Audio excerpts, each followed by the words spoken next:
Dans le cadre de promouvoir la démocratie et la protection des droits fondamentaux des citoyens, IFES, Fondation internationale pour les systèmes électoraux, nos partenaires techniques, en partenariat avec l'USAID, l'Union européenne, à travers le PNUD, a mis en place un réseau de 12 centres, dont 7 dans les régions administratives et 5 pour la zone spéciale de Conakry, d'où un centre par commune.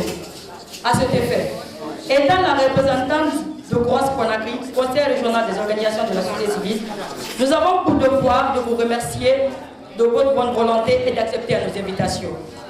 Tout en vous souhaitant les bienvenus à cette journée de porte ouverte qui s'articule sur 3 thématiques, à savoir la circulation routière et la sécurité urbaine, l'assainissement public et l'hygiène publique, et enfin le bon comportement post-Ebola. D'où vous recevrez d'amples informations concernant ces thématiques du jour à travers nos facilitateurs et nos membres de CECI.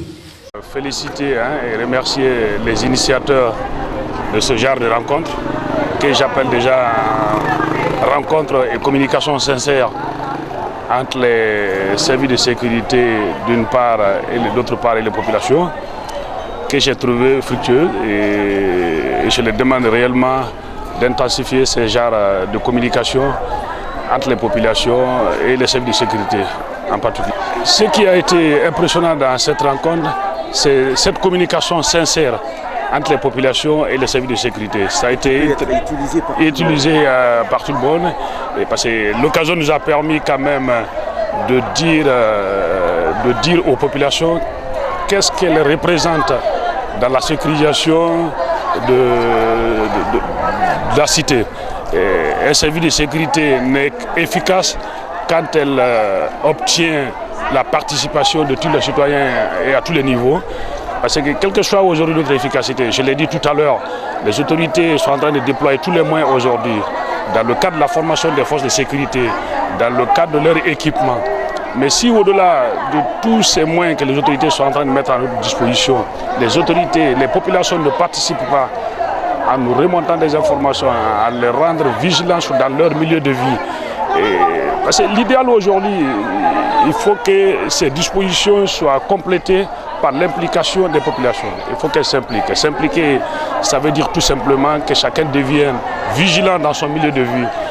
Tout ce qui est suspect, tout ce qui est crié, que les populations s'intéressent et sans délai remonter les informations à qui le droit pour que les dispositions soient prises et que chacun se sente responsable, chacun se sente concerné dans la sécurité de notre cité, de notre territoire en général. Nous sommes partis d'un diagnostic participatif qui nous a permis de concevoir ce programme d'information, de formation et de sensibilisation des citoyens et des citoyennes de ce pays sur leurs droits et leurs devoirs.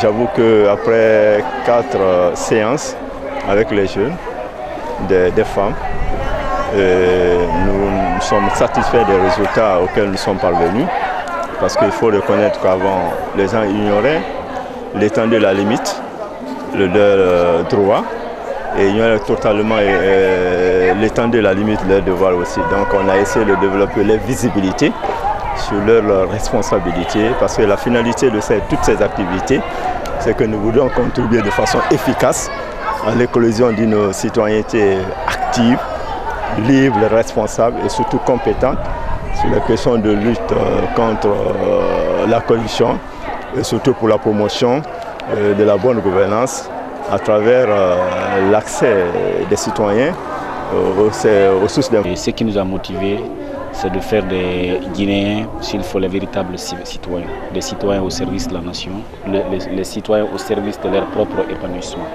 Donc c'est ce qui nous a ramené à organiser des activités journées portes ouvertes sur le civisme à l'endroit des jeunes, des femmes, des autorités locales, histoire de permettre à ces couches sociales de se rapprocher, échanger avec ceux qui sont en charge des thématiques, notamment la question d'hygiène publique et l'assainissement, les questions de circulation routière et de sécurité urbaine.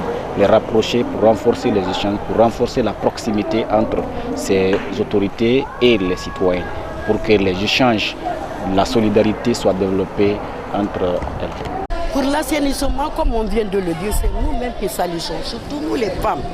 C'est les femmes qui salissent. Il faut que les femmes sachent que vraiment ce qu'elles font, c'est pas normal et que la saleté, ça donne la maladie. Il faut prévenir que de guérir. Au cas aussi, par exemple, de la sécurité, les femmes peuvent donner plus de renseignements que toute personne. Les femmes sont partout, ils sont plus...